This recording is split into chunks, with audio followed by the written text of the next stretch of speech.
The aroma of fresh-baked croissants hung heavy in the air like a promise unfulfilled, but as I stared out the bakery's fogged-up windows at the empty street, a wave of nausea crashed over me, twisting my gut into knots.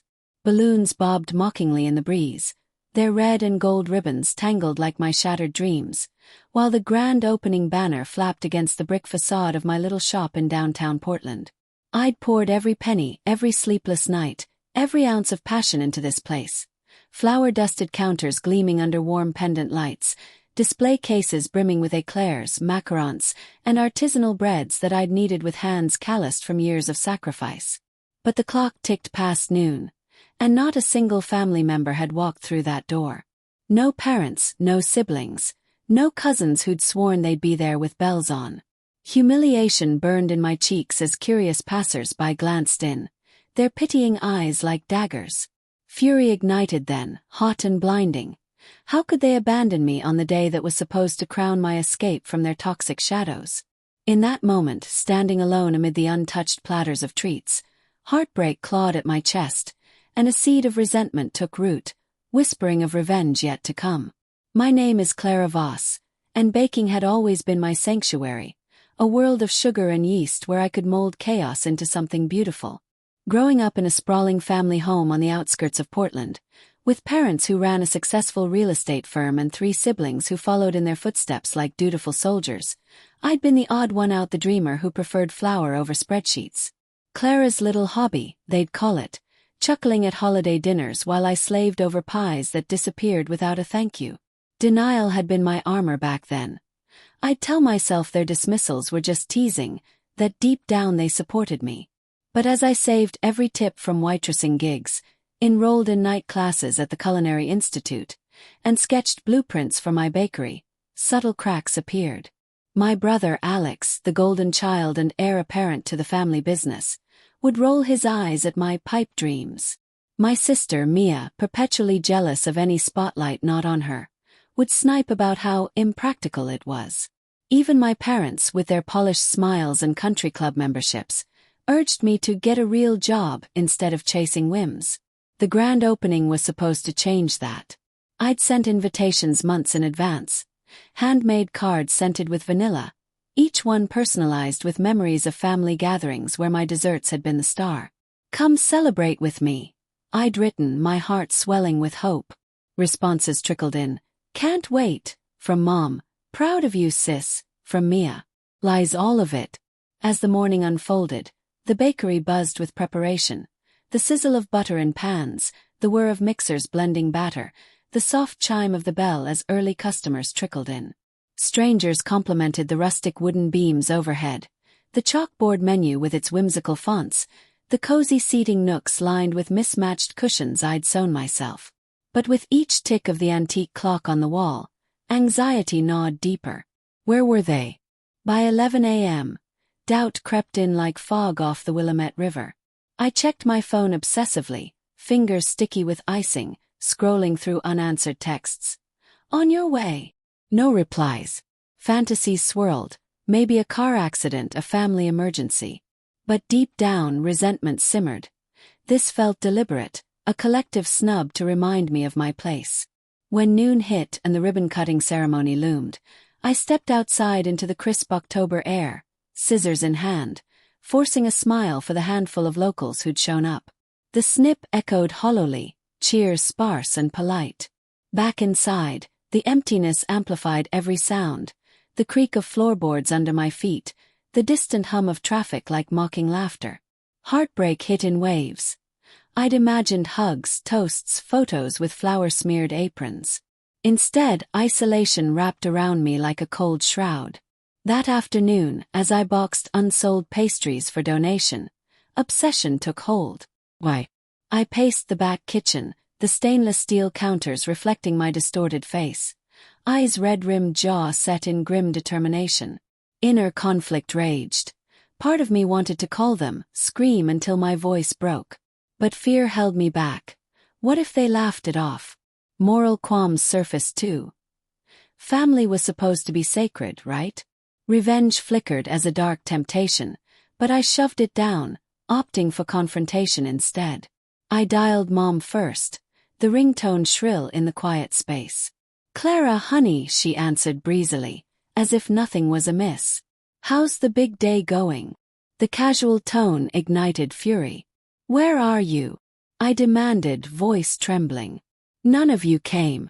Not one." A pause, heavy with unspoken truths. "Oh, sweetie, we had that open house for the new listing. You know how real estate is. Weekends are prime time." Open house. Resentment boiled over. "You promised. All of you did." She sighed, that patronizing exhale I'd heard 1,000 times. "We didn't think it was that big a deal. It's just a little bakery opening. We'll stop by next week." Just a little bakery. The word stabbed, revealing the betrayal's depth. They'd never seen me, never valued my dreams. I hung up, tears blurring the screen, and called Alex next. "Clara. Make it quick, I'm in a meeting." "You blew me off," I spat, suppressed rage leaking through. "For what?" "Another deal." He chuckled, actually chuckled. "Come on, sis. We figured you'd understand. Family business comes first." Family business. Not my business, not my family in the way that mattered. Mia's call was worse. Her voice dripped with false sympathy. "I meant to come, but traffic was insane. Plus, I had brunch with friends." Lies stacked like poorly risen dough. By evening, as I locked up under the fading twilight, the shop's warm lights casting long shadows on the sidewalk, cold resolve settled in. This wasn't forgetfulness. It was sabotage, a deliberate erasure of my achievement to keep me small. Guilt nipped at me. Maybe I'd overreacted, maybe they were just busy. But as I drove home to my cramped apartment, the city lights streaking like accusations, planning began. Subtle at first. I'd dig into their excuses, uncover the truth. The next days blurred into a haze of quiet investigation. At the bakery, business picked up. Reviews praised the flaky crusts, the innovative flavors like lavender honey scones, but success tasted bitter without validation. I hired a part-timer, Lena, a bubbly college student whose enthusiasm contrasted my growing darkness. "Your family must be so proud," she said one morning, frosting cupcakes with deft swirls. I forced a smile, but inside, obsession festered. Evenings, I'd pore over social media, the glow of my laptop screen illuminating my face like a conspirator's lantern. There, photos from the open house. My family laughing at a lavish brunch spread, champagne flutes clinking. Not a work event, a celebration. For what? Digging deeper, I found posts from cousins. "Congrats to Alex on the promotion." Heartbreak twisted anew. They'd chosen his milestone over mine, deliberately overlapping to snub me. Resentment evolved into a plan. I'd always been the family's secret keeper, privy to whispers during holidays, the affairs, the shady deals, the resentments bubbling under polite facades. Dad's creative tax strategies, Mom's pill dependency, Mia's shoplifting phase covered up with hush money. Moral conflict loomed. Exposing them would shatter the facade they'd built, but wasn't that justice? Doubt plagued me, revenge made me petty, right?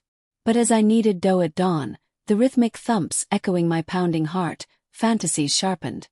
I'd host a family appreciation event at the bakery, lure them in, then unveil their hypocrisies. Subtle hints of vengeance emerged in conversations.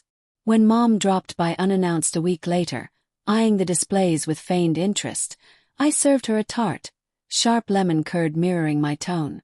"Missed you at the opening," I said casually. She waved it off. "Water under the bridge. This place is quaint." Quaint. The word fueled my fire. "Planning a special night soon. You'll come."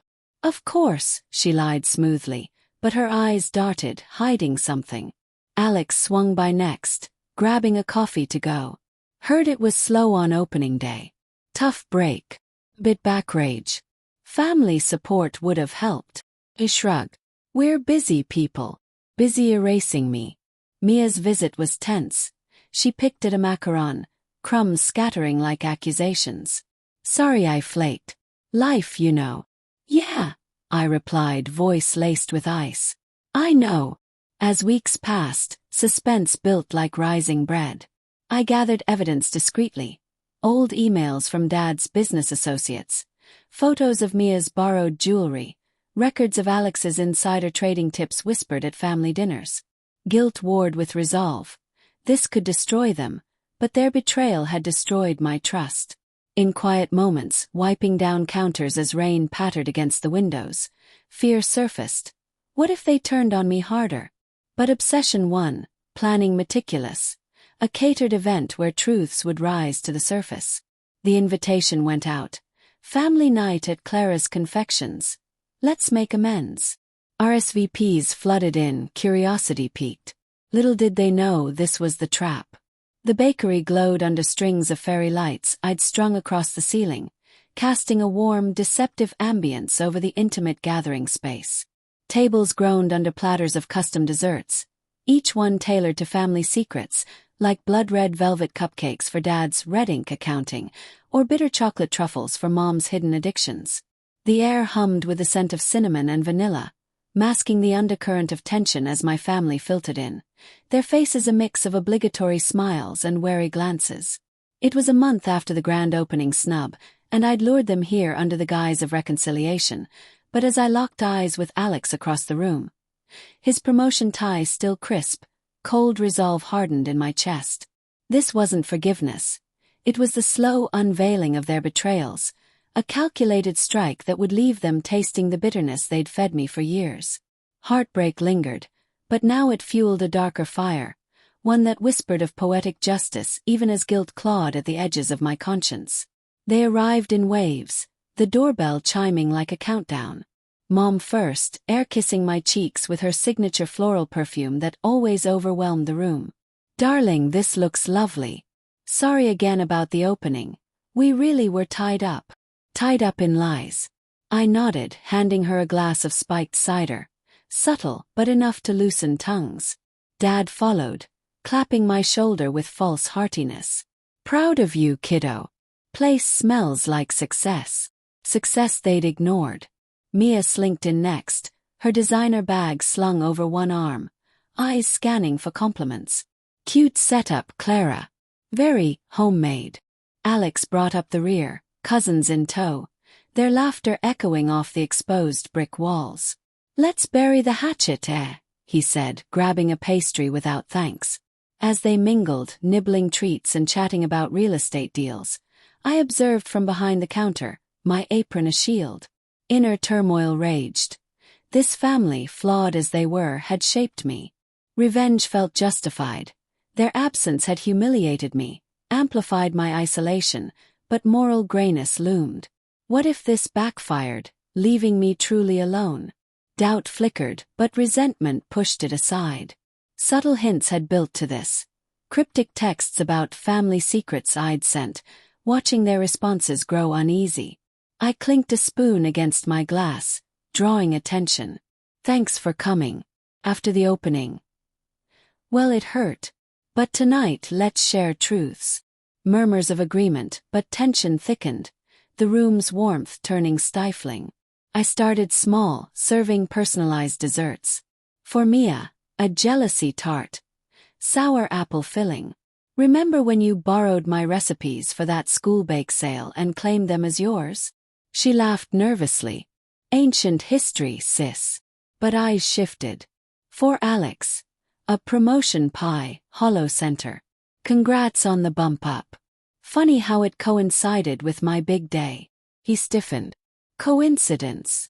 Suspense coiled as I escalated. "I've been thinking about family loyalty," I said, voice steady despite my pounding heart. "Like how we cover for each other." Mom sipped her cider, eyes glazing slightly. "What do you mean?" Time for the reveal. I pulled out a projector, hidden behind the counter, and flicked it on. The wall lit up with scanned documents. Dad's tax evasions, emails skirting IRS rules. Gasps rippled. "Clara, what the hell?" Dad bellowed, face reddening. "Or this," I continued, clicking to Mia's juvenile records. Shoplifting charges hushed with family money. She paled, hand trembling on her glass. Alex lunged forward. "Turn that off. This is blackmail." No, I replied, cold resolve peaking. This is truth. You ditched my dream for his promotion party. Photos prove it. You erased me. Heartbreak surfaced in my voice, raw and unfiltered. I sacrificed for this place, and you couldn't spare an hour? Guilt hit then, seeing Mom's tears, Dad's defeat. Was this justice or cruelty? But obsession had carried me here. Months of planning, forging alliances with old family contacts for dirt. The room erupted. Mia screamed. You're jealous. Always the victim. Alex threatened lawsuits, but his voice cracked, fear evident. Cousins fled, doors slamming. In the chaos, the twist unfolded. As arguments peaked, a knock sounded. In walked Lena, my part-timer, but not just that. Clara hired me to document, she said, holding a camera. And I'm with the local paper. This family's pillars of community. Exposed. Shock rippled. I'd tipped off a reporter friend through Lena, turning private revenge public. Poetic justice. Their reputations, built on facades, crumbled like overbaked crust. Mom collapsed into a chair, sobbing. We thought you'd fail. We didn't want to encourage folly. Admission stung, validating my pain. Dad muttered apologies, but too late. As police arrived, alerted anonymously to the tax fraud, handcuffs clicked on Dad. Mia fled in tears, Alex's career torpedoed by the scandal.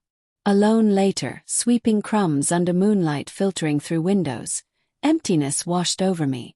Revenge delivered, but at what cost? Guilt swelled. I'd become the betrayer.